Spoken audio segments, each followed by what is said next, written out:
Well, good evening, ladies and gentlemen. Welcome to another episode of a show that we like to call The Jump Cut. Yes, that's what it's called.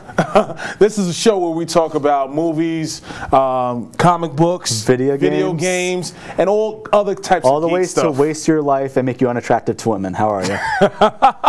I'm your host, Nigel Fullerton. Sitting with me is... Billy Mirror, how are you? No, Billy Mirror standing right there. I'm Steve. Good to meet you.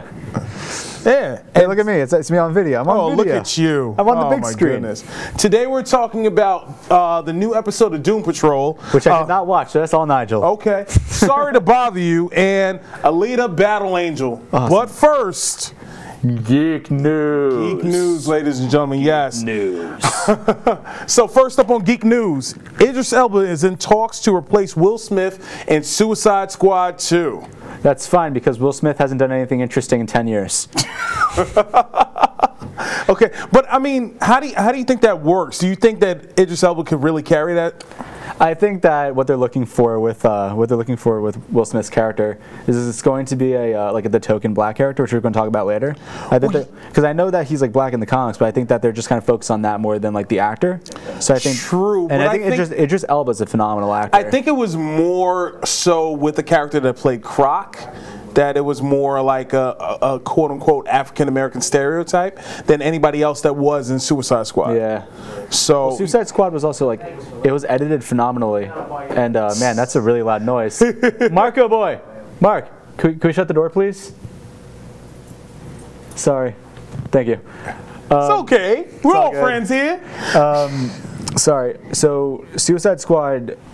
I really have no feelings about that movie anymore because it was edited so well in the trailers, and then you got the movie which was like re-edited to look like the trailers. Yeah. And then you got Suicide Squad, which was enjoyable. It was enjoyable, but it wasn't the best movie. It wasn't a good movie. So I don't know. I'm all for it. Honestly, that's like the last section of where DC is really going down because they seem to be on an uphill battle. They seem like they're in an uphill battle. I also read that DC is trying not to connect all their movies. So if you look at Aquaman, you look at Shazam, and Wonder Woman 1984 that's coming out, they're not connected. There's also the Birds of Prey movie that's coming as well. The thing is that like what they need to realize is that Marvel, when they started with their movies, they were all disjointed, and then at a certain point when they got consistent levels of success, they're like, all right, now we can connect it. Well, there was a type of universe. So, like, for instance, if you look at the first Hulk, at the end of Hulk, Tony Stark comes up and he appears. And you look at Thunderbolt Ross, who's in... But I believe it all started with the original Iron Man. It started with the original Iron Man. Which didn't have any of that. Right, but I'm almost positive that Samuel L. Jackson was at the end of Iron Man. Almost positive. So they were building a world. They were building a world, but it wasn't in the main. It didn't help the main story. Yeah, also it was in like DC, where after 1 year they did a whole like super movie with all the characters. They tried to push their agenda really fast because they wanted to compete, get that Avengers money. I get it. I understand. I would want the Avengers money also. Yeah, give me Avengers monies. Yeah, give money. Next up on Geek News, we're talking about Jared Leto's Morbius movie. Yes, I'm very unfamiliar with this, so go ahead. So basically, they are making a standalone movie, just like how they did with Venom. Okay. They're doing Morbius. Morbius is a character from Spider-Man that is, quote-unquote, the living vampire. So Jared Leto's going from DC over to Marvel? He's going over to Marvel, right. Yeah. Also in talks is Tyrese Gibson to play an unknown character. Tyrese Gibson, ooh. Right. So what do you think it could be? Mysterio. No. So here's my thing, right? Here's my thing. Okay, you have a Morbius movie. Yeah. Morbius is the living vampire. You cast Tyrese to be in the movie. What do you think is about to happen? They're going to do an Aliens and get the first guy to die as being the black guy? Blade. I'm assuming, and this is just my take, I don't know anything. I'm assuming that maybe they're going to have a connection with Morbius and Blade. Maybe Blade plays a villain. Maybe Blade plays an anti-hero. Who knows? Oh yeah, that makes sense. I mean, Blade was one of the better received like comic movies before they all went to crap later on. True. In like the mid 2000s. Yeah, the first Blade came out in '98. Second Blade came out 2002. Yeah, I'm saying though after those in the mid 2000s when we had like all the really crappy superhero movies coming out. So it makes sense. Blade has a really cult following. It does. However, I think they kind of jumped the shark with Blade 3, and that they had a Blade television show.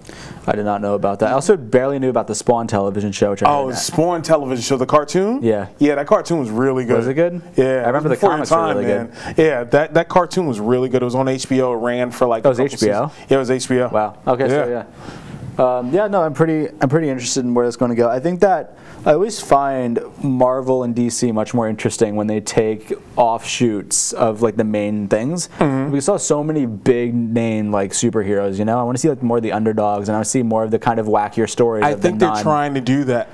That's what we were talking about with Into the Spider-Verse did. Right. Because Into the Spider-Verse was really wacky and it brought in all these like non-canonical things and made it canon. Well, I did hear, and I don't know if this is going to be on a Disney streaming service or Disney not. Plus, I think it's called. Disney Plus, whatever it's called. But I did hear that they might be having a Howard the Duck animated television show. See, all right, they teased Howard the Duck, I think, in Avengers in the post-credits. No, it was Captain Guardians of the Galaxy. Guardians? Yeah, it was Guardians. Post-credits scene, they teased Howard the Duck. Right. And then nothing came from it. Nothing came from it. So, because the Howard the Duck movie was so terrible. George Lucas directed that movie. Yeah, I know. George Lucas, if you saw his first movie he ever directed, it was so Star Warsy. I forgot the name of it. I don't know. I just know about American Graffiti. I remember I was watching it back in the G4 days. Shout out to Attack of the Show and X-Play. I was watching it on there. They were talking about this movie, so I watched it. I'm like, wow, this is pretty much like a hybrid of Tron and Star Wars. True. So that was weird. But anyway, I'm looking forward to seeing what's coming from these franchises. What's up next? Up next is Xbox One S is now going to be discless. I was talking about something like this for a while, actually. Okay. So, like, I'm really into the tech side of things. Right. Discs are no longer viable for what we're using them for. Like, we had CDs. CDs were too small for, like, Grand Theft Auto, for example. You had to download the rest. Now we have Blu-ray, which is, like, I think a maximum of 20 gigs of space. Okay. Games are averaging, like, 50 now. True. So you have to download additional stuff. So the idea of, like, a discless Xbox reminds me of, like, the discless Nintendo Wii. Okay. So I didn't know that they had a disc. I believe it was a discless Nintendo Wii. So I'm just it was the mini one I think you're talking about, right? It was a black and red one. Yes, that's the one. So when I'm looking into it, what I think they could do is they might be able to do some proprietary port with a USB drive for the next generation. Probably. But I've been doing research on running games off flash drives, and it's really kind of hard to get a stable frame rate. So they got to figure it out. Nintendo does cartridges. Cartridges, you theoretically have as much space as you can like engineer into it. I mean, SanDisk is coming out with a terabyte for your cell phone. Wow. Yeah, they're currently at 512. Okay. So the idea of that, like you just using a 128 gig memory card, but it might be too expensive. Cartridges are already really expensive. That's why Nintendo's having a lot of people not use cartridges and move to online only. Yeah, I mean if you get banned, weird. which I got banned on my old Xbox account. So if you get banned on your Xbox account, you lose all your games if you're digital only. Oh wow. So I'm a digital guy, but on home console I'm pretty mixed.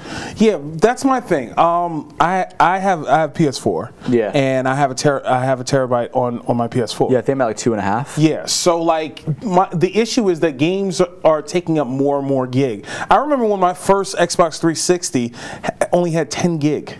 Mine had 160. I had the Elite. Oh no, I didn't have the Elite. I bought that first day. Because it was only for saved data. I don't think Right. Xbox Live Marketplace was really a thing yet. It was, but like, it wasn't. it wasn't flourishing. Yeah, I remember because I remember the Xbox Live Arcade came a few years into the Xbox Live Life, where they brought in like Fez and they brought in what was that other game? The one with the meat. I forgot. Meat Boy or whatever. I just remember the Burger King, the Burger King game. Yeah, no, but the game was like it was a really hard game. It was like a meat wad, like a brick. Aqua Teen Hunger Force. No, but it was like a meat brick, and then like, it was just a really hard platformer, and it came out right alongside. It Fez. could have been Meat Boy. I think it might have been Super Meat Boy. Might have been that. Super Meat Boy. Yeah. I think that was it. Anyway, but I think that it's a ballsy move, similar to Apple taking away the headphone jack. And since Microsoft doesn't have a good enough niche, or they're not in the lead, I don't know how far they can really take this. So do you believe like do you believe like the next gen consoles are going to have either solid state drives? No. Or they're going to have something where like they're just going to be more and more gig? I was having this conversation with my brother actually. Okay. So there were rumors back a few years ago when Quantum Break was about to leak. Okay. Where it was about to come out that Microsoft was toying with the next generation of consoles because the next generation could very much be the last. Right. Because the PS4 and Xbox One came out underpowered. Yes. They knew that. Then they did a mid-generation upgrade. So what I heard about talks from Microsoft is that they were going to make the new Xbox modular. Okay. So if your graphics card is too weak, pop that out, pop in a new one, like just just little chips. Right. They pop in and out. And they might do that for storage, but they could also allow external. It's just solid state storage. If you were to get like 120 gigabyte solid state drive for your computer, $60. Right. So, and the idea of them dedicating, that's like what, a quarter of the price of the console to storage? Yeah. I don't see them doing that. I mean, the One X is fair a enough. very nice, powerful console, but I'm really hoping that with the advancements they're making in technology, that they can do something unique and refreshing, because I'm just so tired of what's going on with the consoles now. It's just PCs with skinned software. True. All right. Well, this week also, there have been a whole bunch of trailers that have been released. But first, Independent Woman. New episode came out on Monday. Ah, yes. Fantastic, as always. Interviewed a goth kid from Hot Topic. Yes. Wasn't even goth. He was like an angsty emo kid, but whatever. He was very emo. Yeah. It was really... Oh man, the jokes that I really had that I wanted to say, Yeah. I could not say because Warner would not sign off on them. like, I was watching. Whenever I watch your show, it's always just a good pick me up, you know? Oh, wow. Because Mondays suck. And Yeah. they suck, I'm sure, for all of you, all one of you, two of you. And thank you, second person. I'm sure they suck for. I'm sure they suck for you guys too. If you give like a half an hour, just watch Independent Women. It's worth it. If you don't like it within the first like 2 minutes, I was listening to 10 minutes of the first episode. That's longer than the episode. Right. The first 2 minutes of the first episode, then just move on.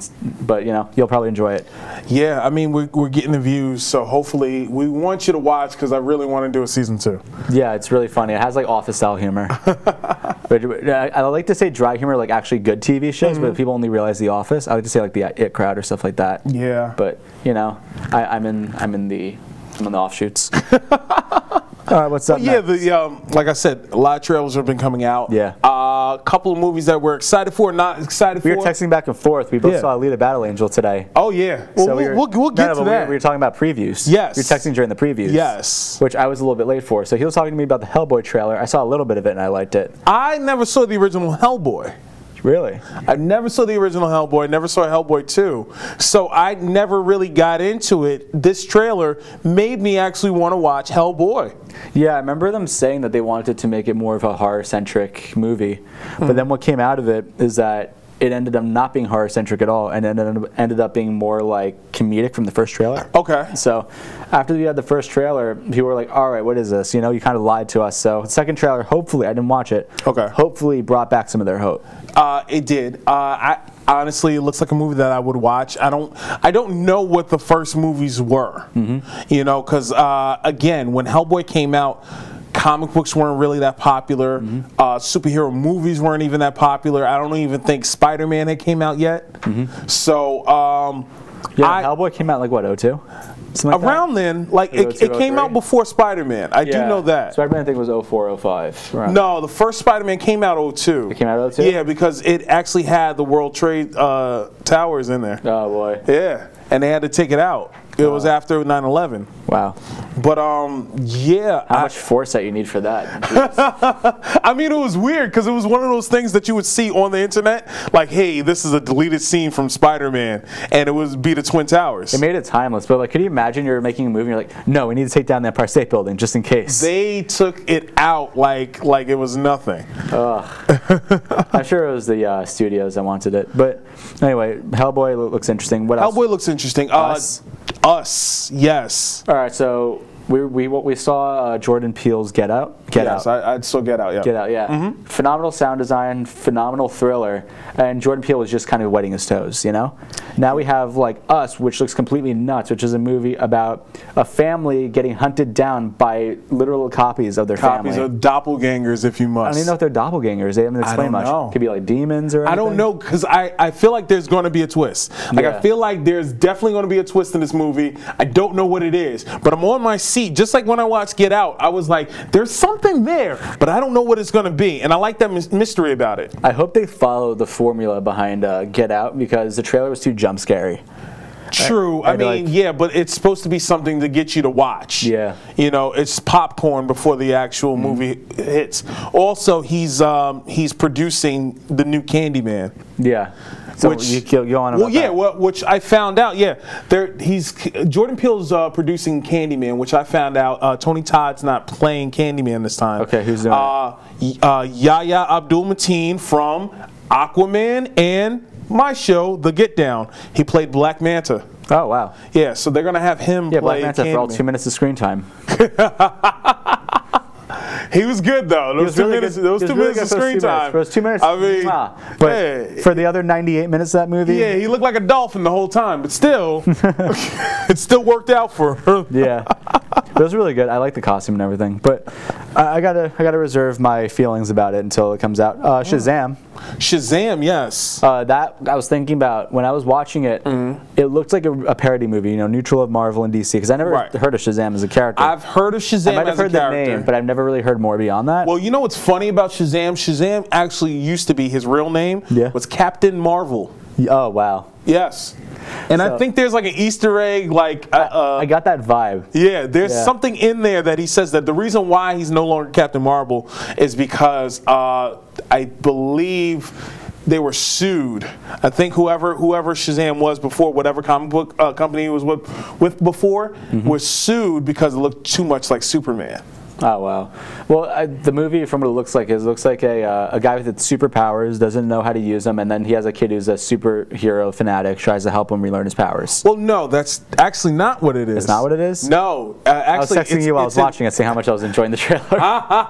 It's actually a kid who gains these superpowers, but he turns into this superhero by saying Shazam. Oh, okay. So it's actually the kid the whole time. So it is the kid in a superhero's body. That's why when you look in the trailer, he's like, your cell phone's charged. He's using his powers just Yeah. for like kid stuff. yeah.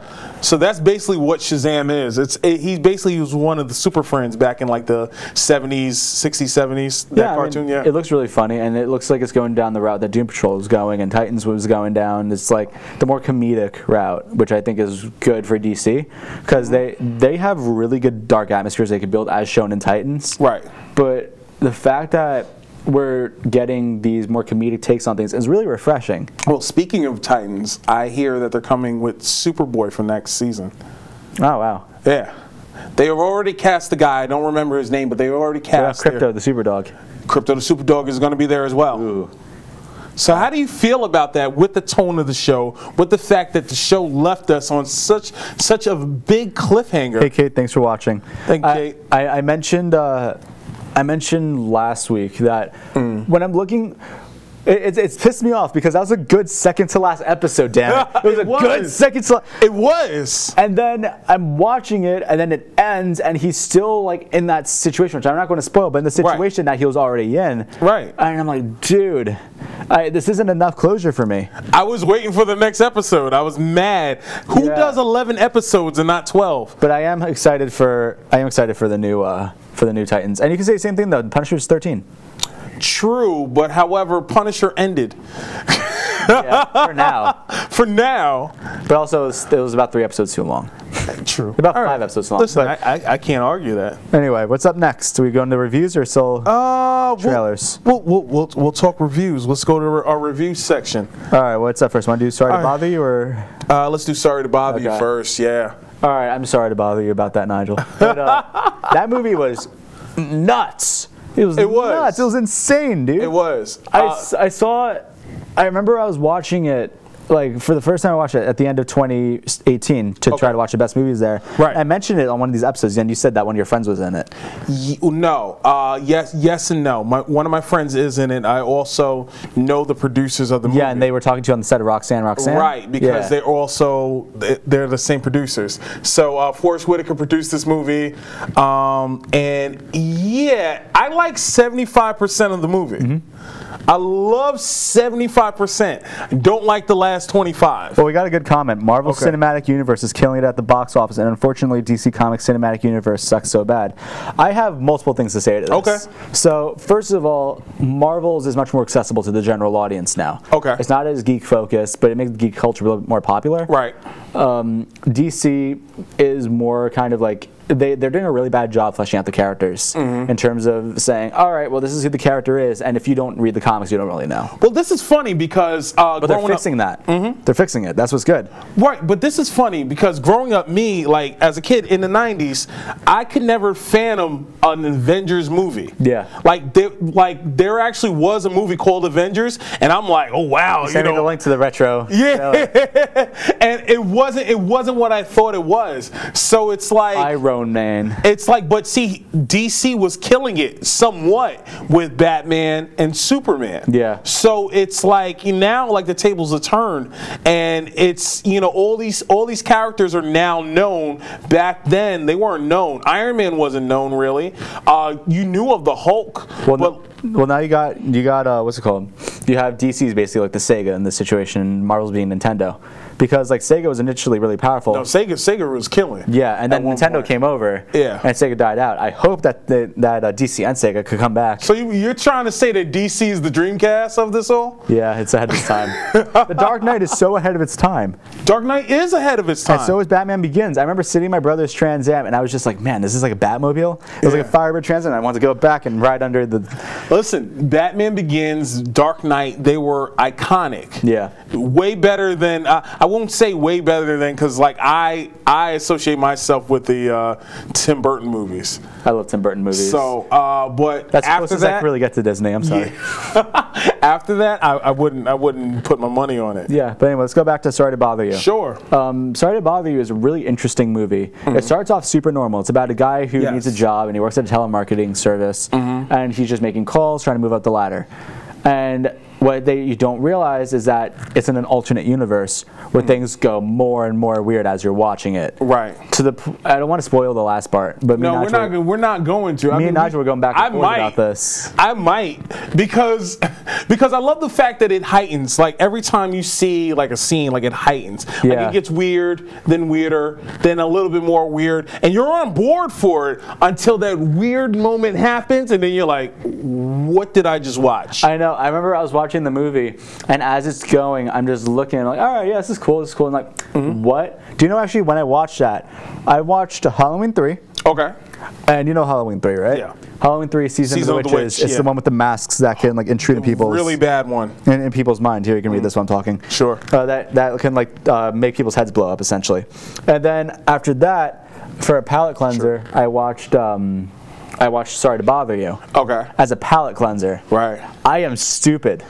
And then after that, I watched, what was it called? Was it The Happening? The one. Okay, yeah. I think that's what it was called. The really weird horror movie that came out last year. Right. Oh my, I was so messed up that day. And I just don't know what I was able to do with myself. See, no, what's funny was I had a friend that called me like at 3 o'clock in the morning. He's like, yo, I'm watching Sorry to Bother You. I said, listen, I got to warn you, you're not going to like the end. Yeah. He's like, no, don't worry about it. I said, listen, man, trust me, it's a little weird. You're not going to like it. Yeah. 2 hours later, he's like, what the f? It's a big flaming piece of horse cock. That's what it is. Yeah, he was so like, nah, I'm like, he turned it off. He's like, I can't do this. It was really bizarre.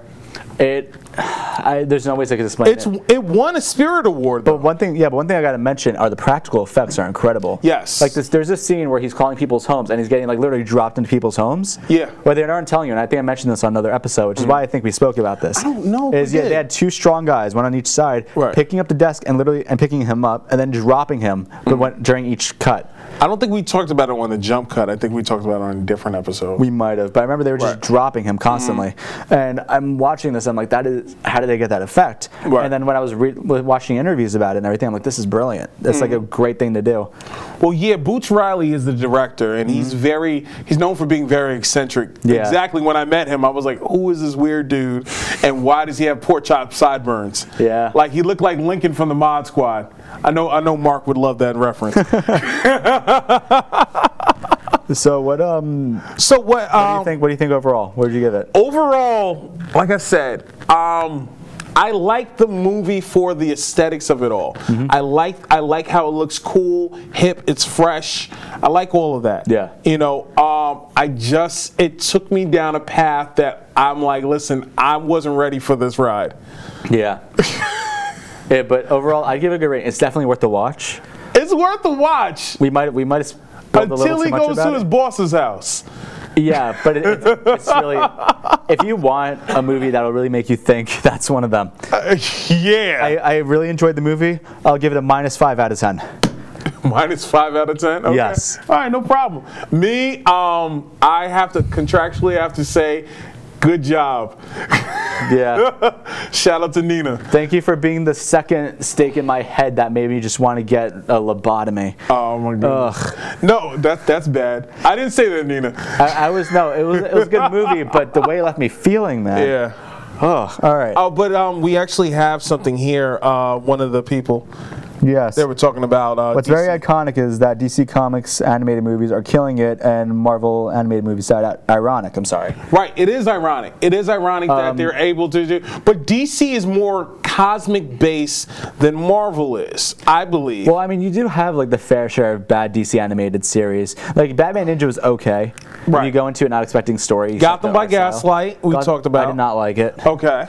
And then there's like a few other things that they've been doing, and then some are really cool. Like I mean, think Teen Death of Titans versus Justice League. I yeah, liked. but Death of the Family wasn't too great. Was it Death of the Family? No, it wasn't. It was something like that. That's the one with the. I want to say Portrait of American Family, best Marilyn Manson. No, yeah. No, I know what you're talking about though. The yeah. one with his kid. Yeah, no, that was. But I heard that was pretty bad. I didn't bother watching it. It wasn't bad. It just wasn't great. So- There's also the Killing Joke, which could have been better. That's what I'm talking about. Killing Joke. Yeah, Killing Joke. Yeah, Death of the Family was a really good comic series. Mm-hmm. I recommend that. But yeah, so I don't know. We kind of agree with that. Marvel's really not doing much animated stuff nowadays, though. Well, yeah, they're not pushing it because all their animated stuff is going to Disney. Yeah. So they're making like younger Iron Mans. They're making Spider-Man What was super young. the Superior Iron Man? Was it with the where it had the really weird art style? I think There that's was one that came out on Nicktoons Network in like the mid 2000s. Yeah, I think that's what it was. There was also the Superhero Squad. There was also that. That was an interesting. There's been a lot of cartoons that they've been doing, and the thing that we like about DC with their cartoons is that they're more grown-up approach. Besides Teen Titans Go, Which I heard the movie was really good and really self-aware. I heard that as well, but I gotta didn't watch it. I gotta see I'm it. still a fan of the original Batman and Robin cartoons from like the 90s. Yeah, I mean, I think most Batman and Robin cartoons I liked, aside from Brave and the Bold. Yeah, Brave and Bold wasn't. I heard people telling me that was like really great and just like the shifting It's characters. not. I mean, Batman Beyond is still the best superhero cartoon ever. I do like that. I really like Batman Beyond. Brave and Bold. The only thing I like about Brave and Bold is that it brings a lot of offshoot characters like Plastic Man. Yeah, but for like an episode, you know, they don't have for an extended episode. arcs. But I get to see Harvey Birdman in action or Space Ghost. There's an episode with Space Ghosts. Yeah. So anyway, that point was really good. Let's get back to topics. Sure. What's up next? Let's talk about. Oh, we didn't talk about Dark Phoenix. Oh, we can. We'll get back to Just it. pretty quickly. Sure. Dark Phoenix, new X-Men movie coming out. Yes. Gave me House of M vibes with Scarlet Witch. Okay. Where she kind of like went AWOL. Okay. But movie looks fun. I got to read the comic series, which is apparently acclaimed. Definitely giving it a watch. I've seen. I'm judging this by the cartoon, but I really do like. I feel like this is going to be our last X-Men for a while. James McAvoy. James McAvoy. Okay, I got it. Because I keep saying John McAvoy. It's James McAvoy. James McAvoy. I don't see him as Kevin Wendell Crumb. I just don't. Okay. In the movie, he looked like Xavier. Yeah, I mean he's always been Xavier to me. I don't look at him. He does such a good job just acting, man. He's talented, man. Oh God. That's all I can say. Like I did get some Xavier vibes when I did watch what's it called? Glass, but I wasn't quite there yet. Wrestler King Kong Bundy passed away. Yes, I do know about that. My condolences. I'm not familiar with his work. What I about do you? know who King Kong Bundy is. My only thing is I thought he was dead. I'm not even lying to you. I haven't heard about King Kong Bundy since '97. I'm sorry. I'm not laughing about the fact that he's dead. My condolences. Oh boy. But he hasn't been in the public eye for a long time. Doom Patrol.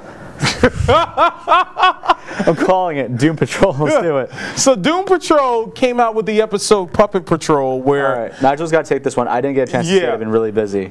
basically this episode was about there was a Nazi doctor that created Mr. Nobody. Mr. Nobody is the main villain of Doom He was the Patrol. narrator, right? Yeah, he's the guy that was the narrator with half of a face. What we find out in this episode is basically that this Nazi doctor and the chief all know each other.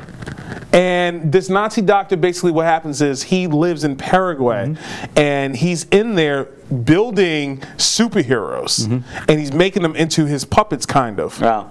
So that's basically what the whole episode was about. It was real weird, real off-put, but it was actually, again, knocking it out the park every single week. Yeah. You know, That's for interesting. me, yeah, and I get to see more of Crazy Jane, which I love. Which I didn't know she was the hot chick from Orange Is the New Black, because I kept saying she looks familiar. Yeah, you and Chrissy spoke about that. Yeah, so. she is hot. I'm sorry. Like I was always the other one. I was always on Dasha Polanco, but this one I don't know her name, but I definitely want to see her on the red carpet. Yeah. Wow, okay. No, I just got a passionate feeling. That was my nice way of saying that. I got to. Okay, I gotta watch the episode. I'll get back to you guys about it next week. How I feel about it. Okay. I'll give like a really brief, like 2-minute review about it next week, so you guys know how I think. So, follow us on Facebook. Give us a like. Subscribe to us on the Facebook, on the YouTubes, and give us the subscribes on Twitch. The follows. The follow. But what did she say about King Kong Bundy? Because I felt like I No, that was it. Oh, okay. Yeah, But he so- was actually a good wrestler for his time. He was part of WWF at one point, then went to WCW for a little bit, and then when they merged, he kind of got phased out. Yeah. But King Kong Bundy was like, he looked like King Kong. He was like the white version of King Kong. That's the best way I can explain it to you. Jeez. Uh, All right. Well, next up is Alita Battle Angel. Alita Battle Angel. I just watched this movie. So did I. I got one thing I got to start it off with because I'm a geek. Visuals are gorgeous. Yes. There's points where actually, if you watch Tales from the Bottom of the Ocean, episode last week was talking about aesthetics. Okay. There was a scene that could have been screenshotted and put in that episode. It was just Wow. so gorgeous. But the visuals, there's one thing I got to know because I committed this to memory because it's super impactful. Okay. You see Alita, she looks at CGI. Like, you know that she's Yeah, CGI. you know the it. natural You know portions it, and right. everything.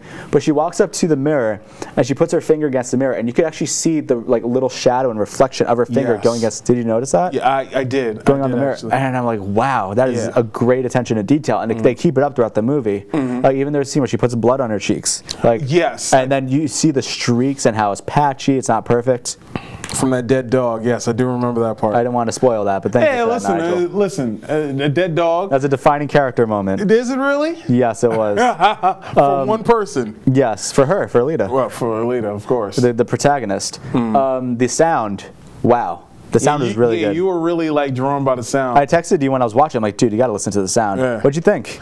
I think I wasn't in a theater that had like the sound. Like I was watching at the AMC Raceway. Oh no, I So it was was over like, there. but no, it was not like a great theater, but the sound design was incredible. There's the footsteps sounded really good. The little things about it, like the water noises. There's this there's a point where she's going underwater to get her suit, Right. and you hear like the bassy stomps of her feet, Oh. and you hear like the high cut filter going really low into the I wasn't frequencies. paying attention that much. No, but I noticed when I noticed good at sound design, I really love Right. it.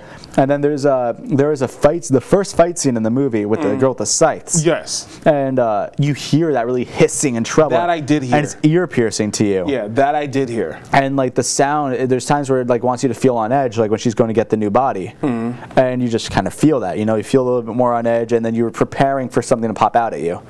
So I thought that was really excellently done. Visuals were really good. What else is there? Fight scenes, very entertaining. Very entertaining as well. It kept me awake. I'm not even gonna lie. Very extensive fight scenes. I did fall asleep the first 5 minutes of this movie. He fell asleep during Hateful Eight. His opinion on sleeping is just Yeah, not I valid. sleep through movies. That's my thing. You know, if you got to get me the second time around. I used to work at I used to work at a movie theater, and I used to go to all these midnight screenings, Yeah. screenings, and I used to be so exhausted. I fell asleep during what was that? The movie about emotions? Okay. I forgot what that was called. Listen, I have a list of movies that I fell asleep through Yeah. that I will never watch again. But anyway, I want to say that the fight scenes were very thrilling. They're very Okay. creative and imaginative. They really helped develop the character, showing how she's kind of regaining consciousness to who she is. Because all you know is that this is a robot that was brought to life, Right. and she's trying to figure out who she is and Who where she she fits is, in the world. right. In a world where there's two cities. There's a floating city called Xander, something like that. Something like that's where the guy Hugo wanted to go back to. And then, or wanted to go to. Right. And then you have the city, which is the Iron City on the bottom, which is kind of like the ghetto-y area, where Right. they have hunter killers and they have just all these people that are kind of more Everybody's fending like for themselves. everybody's just like labeled in their own little thing. What I did like, one of the things that I did really resonate with was the fact that there was a little love story in this whole thing. There was, and I was calling the plot twist from the beginning. Okay. And then they did the plot twist, but they handled it in a way better than I expected it, which I'll talk to you in details about afterwards. Okay. But, I mean, it's the plot, aside from the ending where you got blue-balled, Okay. the plot isn't very hard to predict. Well, you know what I really like, and there was a part where we know that she's a robot, correct? Yeah, So we from the know beginning. from the beginning. So what happens? There is a part where she's like, my heart, and they say this in there. Her heart is very like strong. It's very probably strong. the It's very most- valuable. Very valuable, the most expensive. And she actually was trying to give the guy that she was in love with her heart, which is very like, it's very meta thinking about it when you're like, listen, hey, here's my heart. You can have this. Meta, that's the word to describe it. Yeah. I think she's like, you can buy a more expensive one when we get to where we want to go. Right, but she was like, I'm all in. Yeah, As a robot, having feelings like that. that was pretty over the top. I think that overall movie was really enjoyable. Okay. This one I have to give an actual rating, so I'd give it like a 9 out of 10. Would you? Yeah. All right. Because for the low points of the movie, I love the fight scenes and the sound design and visuals so much.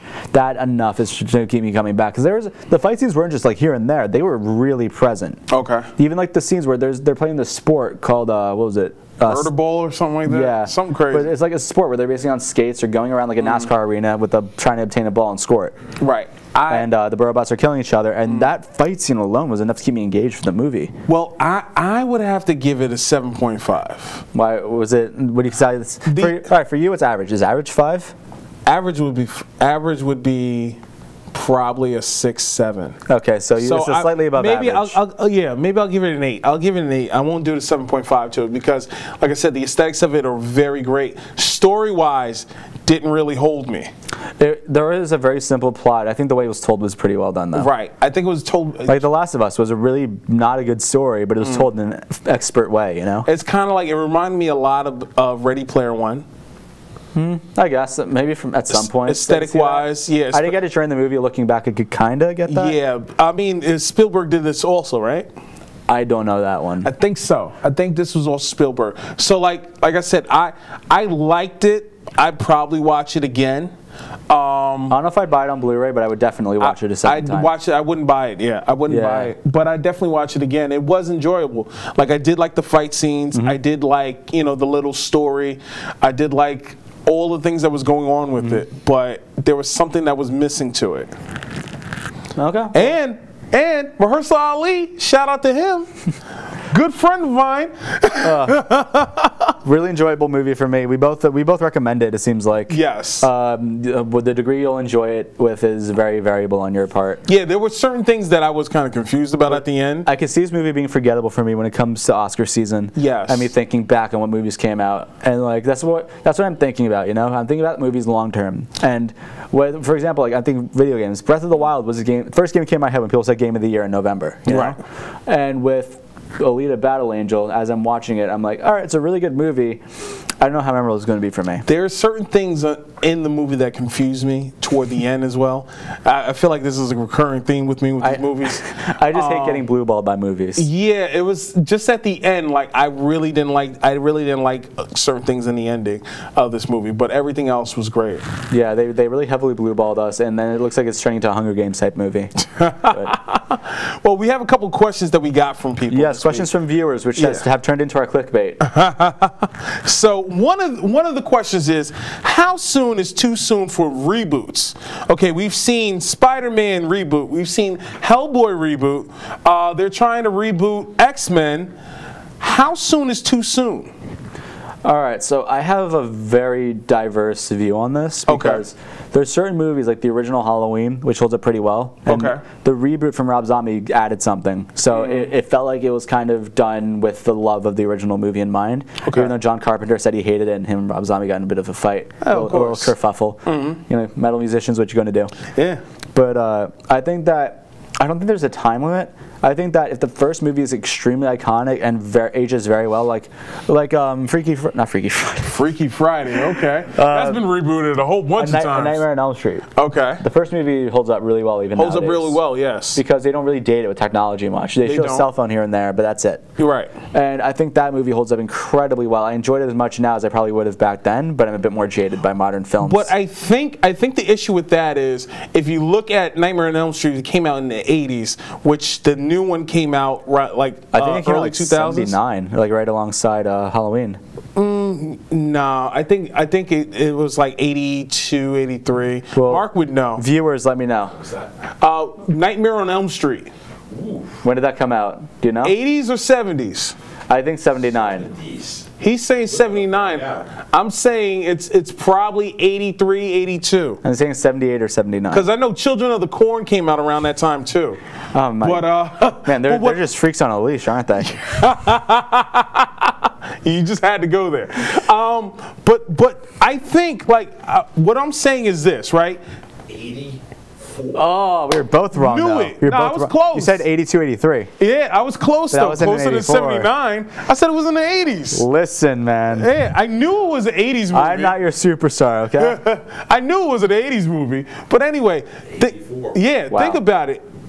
That came out in the 80s. 80s versus I think there's a 20-year gap. I'm talking about reboots where you had Transformers. Now you're trying to reboot Transformers See, again. that's my other side of this. So Right. my first side was that if the movie holds up well enough, then don't reboot it, you know? Okay. And my middle ground is that if you do it with love for the original and the skill to give it props, proper, care, then do it.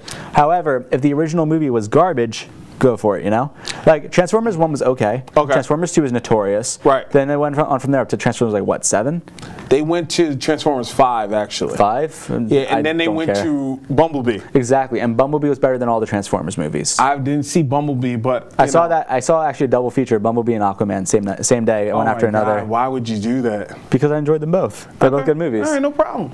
Bumblebee was definitely better than any of the Transformers movies. And that's where I kind of stick with, If you're doing a reboot of a movie, and what's most common are horror movies, Carrie, Nightmare on Elm Street, Halloween, those kinds of things. Which is, I'm okay with them being rebooted because sometimes they do suck. But then you have Ghostbusters, But see, they're also rebooting Ghostbusters as well. They're doing another reboot of Ghostbusters. Well, no, they're doing Ghostbusters 2, sequel to the reboot. So Ghostbusters 3? Technically. But I heard Ghostbusters, the new one, is both a reboot of Ghostbusters 1 and Ghostbusters 3. Right, because I heard Ivan Reitman's son is directing. Yeah, so the new one is very much on the line of whether or not it's going to be either a direct sequel or a new reboot. Feig didn't know what the hell he was doing with that. Paul Feig. I have my own theories with that guy. He had a vision. He went for it. He failed, and then he blamed everyone for being misogynistic, sexist assholes. Hey, No? Well, listen, I still love Paul Feig from being in Heavyweights. Yeah, but if you're directing a movie and it's a blunder, own up to it, man. I mean, yes. But then I was watching the original Spider-Man, the Raimi. Yeah, Raimi, Sam Raimi. The Raimi trilogy. Spider-Man 1 and 2 are super cheesy, Okay. You need to go into it knowing they're super cheesy, but they don't hold up well at all. I think Amazing Spider-Man 1 is really enjoyable for me. And then as I'm watching the series, I thought that Homecoming was great. Because Amazing Spider-Man brought a different perspective into the game, giving Peter Parker a more cooler, modernized aesthetic. Then you bring it into Spider-Man Homecoming, which is actually a teenager. Right. Tom Holland was 18. And we keep talking about Spider-Man every episode, but we can't help it, damn it. No, but, and I'm going to say something that's very unpopular, and a lot of people are probably going to hate me for saying this. We glorify a lot of these movies, and we forget how they're not all that great. No, they're not. That's why I'm so pissed about with Spider-Man 2. Well, I was about to say, yes, you're talking about Spider-Man. When Spider-Man 1 and 2 came out, they were iconic for the time that they came out. They were really good. Because nobody has seen anything like that. They're good technical marvels. Same thing with Ghostbusters. All right? I like Ghostbusters. Don't get me wrong. I love Ghostbusters. Ghostbusters is not a great movie. Oh, no. And I'm sorry to say it. And a lot of people get mad at me when I say it. It's not for a comedy. If we're looking at Ghostbusters as a comedy, it's not a comedy. I'm going to take it a step further. Ocarina of Time is not better than Majora's Mask. Oh, look, you're just I'm taking a step you're further. just going N64 on us. Majora's Mask Oh my had God. a better mask system, which led to more diverse Majora's gameplay. Mask took forever to beat. Yes, and it was a better game, and you had more fun during Oh it. my, no, I didn't. I still haven't beat Majora's Mask. I've been playing that shit for 20 It years. just sounds like you're bad. I am bad. I'm Something bad you at need to that get game. good, scrub. But the original Spider-Man 1 and 2, Spider-Man 2 is praised, and I don't see it. I see that why it was loved so much in its time, and I loved Right. it in its time. Right. But watching it now, it doesn't hold up. You have the Spider-Man video game, which is really, really good. Which one? Oh, the new one. Yeah. I thought you were talking about the one that came out for that game. No, the new Spider-Man game story is like we discussed, best Right. story in the franchise. Best story ever, yeah. The Spider-Man 2 is just so many screaming women. I was at the point where I was like, can you just shut up, please? Spider-Man 2, I just remember that he took his mask off a lot. Yeah. And that really pissed me off. I'm like, listen, if you're a superhero, you should be wearing a damn mask every episode. And I was watching footage, Sam Raimi, and I want to try and end the Spider-Man topic Okay, now and sure. go back to the question. Yeah. Sam Raimi said that if he had his say, he would have taken out, I believe, Sandman. Mm-hmm. I think he said. No, he would have taken out Green Goblin. He would have left in Sandman. He would have left in Venom. I think Venom he Those wanted Venom's to gonna take out. Venom he wanted to I'm take out. sorry, I'm sick. Because he wanted to add, because they wanted to add Venom in there. Sony wanted Venom, Yeah. and he just wanted to have these two. he had those two villains. He had it really well scripted, he said. Mm-hmm. And then he actually calls the movie like terrible. Yes. So he like went on script. I mean, he used other words for it, but he essentially said it's terrible. He said, I think he said it's garbage or trash or something like that. I mean, I But believe it. Then Spider-Man 4, there were a few leaked elements of it. Yeah. Which was going to start with like an overweight Mysterio robbing a bank. Yeah, and Vulture is supposed And to like be in Vulture there. is going to be in it. And, Craven the Hunter, I heard, probably. and he wanted to give all the B-list superheroes at least like a minute of screen time, and he was going Mm-hmm. to do all that in the beginning, and that was really smart. We'll never see that, but I think that would have been a really good idea. I But mean, anyway, but yeah, but how soon is too soon? Like I said. in conclusion for me, it's too soon if the sequel still holds up, Okay. or if there's just like generally no reason to do it. You can do it if the original was terrible, or if you do it with care. But I see. Here's the thing, and this is what I believe. Every 5 to 10 years, there's a new generation of children, Yeah. of kids that are going to want to watch it. So the same Batman for me is not the same Batman But for like, you. look at it this way though. Like me, well, it probably is because I watched a lot of the older stuff growing up. Right, but Like, I sit down and watch old school horror films for fun. Like Right. Funhouse. Have you ever heard of Funhouse? I've heard of it. I never saw it. Funhouse is an insane movie, and I watched it thanks to my friend Vinny. But these old school horror movies have their own charm to it, you know, because they didn't have the technology. Right. But a lot of people don't have appreciation for that. Right. Bring it into a modern era. The only good thing about reboots, I gotta say, they make the merch again. I mean, You yes get and no. back like all the cool merch from like the series and everything. But then sometimes you get stuff like Men in Black International. Yeah, I know, but for example, when Spider-Man rebooted, you got some Spider-Man shirts again, or Spider-Man Converse, or whatever Right. you're into with your alternative kicks. But Okay. but you get a lot of that culture like kind of comes back, and we're in an era where geek culture is kind of pervading over everything else. It is. Hot Topic is no longer the only store where you can buy shirts outside of concerts. Right. It's now like a pop shop. It's now They like sell sex toys. alternative things. They don't sell sex toys. Oh, that's Spencer's. I'm sorry. Because I worked at Spirit Halloween, Oh. and which is owned by Spencer's. Oh, And a lot of their sexy costumes that weren't sold at Spirit were brought to Spencer's, literally like down the mall. that's funny. But anyway, that's my thoughts. Your thought? My thought is this: like I said, every couple of years there is going to be different kids that are growing up. They might have something different. Same thing with Spider-Man, and I know we keep going back to Spider-Man, but Spider-Man is the most It's a rebooted. god tier franchise. But What it's can we the say? most rebooted movie in the past. Like every 3 years, there's like a new Spider-Man that's happening. Like, listen, it's for every couple years, there's going to be a new kid that said, "This is my Spider-Man." I mean, see, for me, when I'm watching the Spider-Man movies, and they were making Amazing Spider-Man while Spider-Man 3 was in process. Right. So a lot of times it's not really up to us. It's up to the studio what It's they all want. the studios but that now have we it. see like that we're in a social media era. Studios are getting put on blast for terrible decisions. Well, yes, they are. I mean, listen, Men in Black International, which is called now, which I like to call it Men in Black Ragnarok. I saw the trailer and I'm very mixed on it because it has good actors. Right. And I think that if they treat it like a different series in the same universe, Do you remember what it was supposed to be before this? No. It's supposed to be Jonah Hill and what's the Step Up guy? Chris Hemsworth? Oh, Step Up? Yeah. Oh, Magic Will Mike. Ferrell? Oh. Magic Mike. Oh, what's his... Channing Tatum. Yeah. It was supposed to be Jonah Channing Hill and Tatum. Yeah, it was supposed to be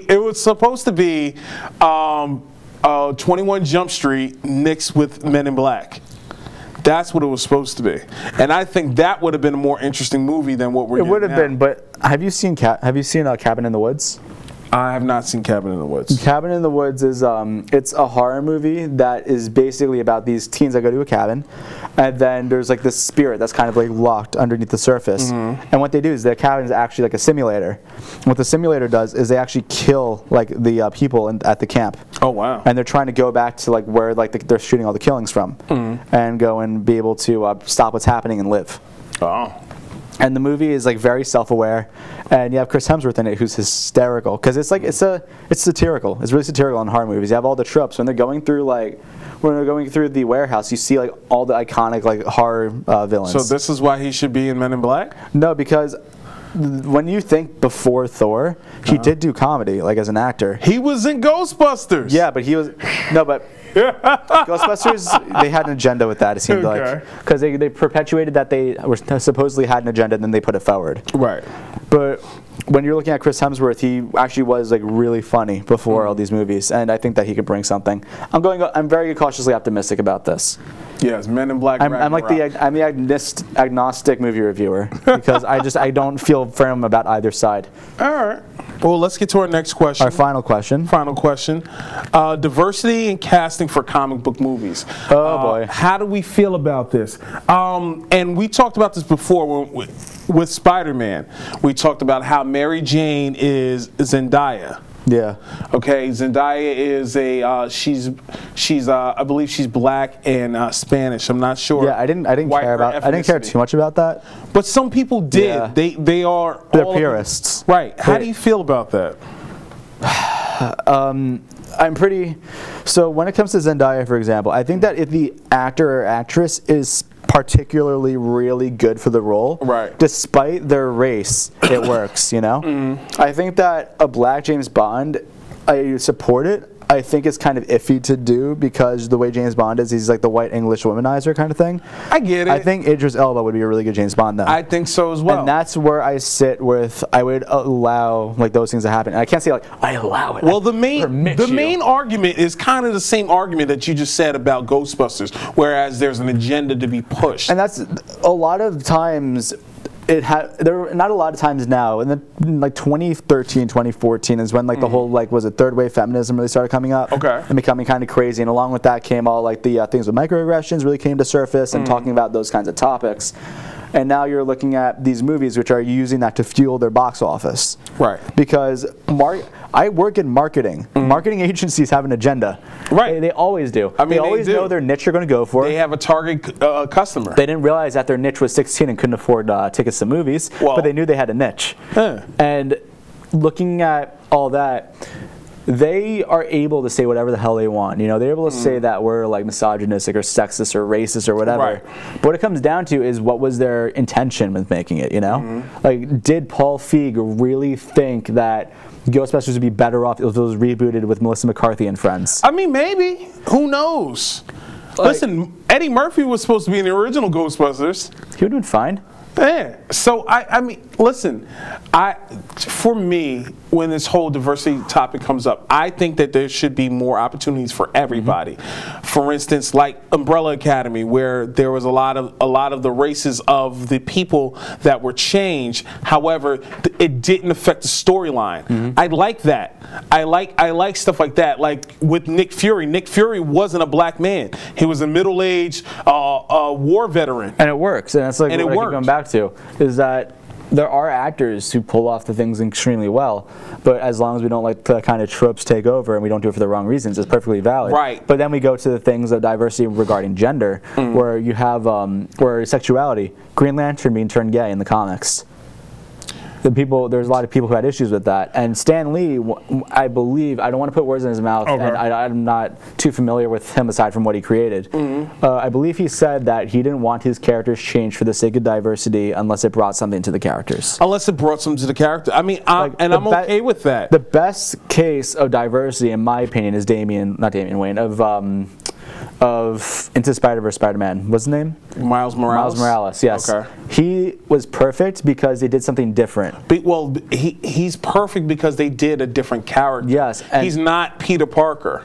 And what's good, because they did that, and they didn't like reskin Peter Parker. Well, that's what I mean. What I mean is, like, if they, instead of just giving somebody like, oh yeah, this is black Tony Stark, or this is black, like, instead of doing that, let's make new characters. And that's what I agree with, because when you have a new character, everyone is kind of experiencing it for the first time. Like, it gives like black kids and like black youth to kind of have something to look up to and to live vicariously through. Right. Just like white kids had in the past when it came to I had Meteor Man and Blink Man. Yeah, but then like, but if you have a character, for example, like Black Panther, and then it was like turned white, that shouldn't happen because it wouldn't make sense. But it doesn't make sense because he's from Africa. Yes, and there are times where blatantly it wouldn't make sense. Right. It's not very hard to believe that there is a black person who exists in the UK.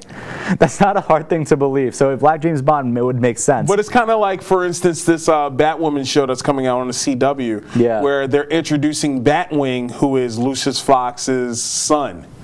Yeah, wasn't it his daughter, Batwing? No, his daughter wasn't. It was his son. Who's his daughter? I forget who his daughter was. Because his daughter ended up being turned, because she's like a brainiac, like Lucius Fox, and in the Batman Tales game, like Telltale game, she was just like a completely different character than what I remember her as. I think she ended up becoming like Oracle.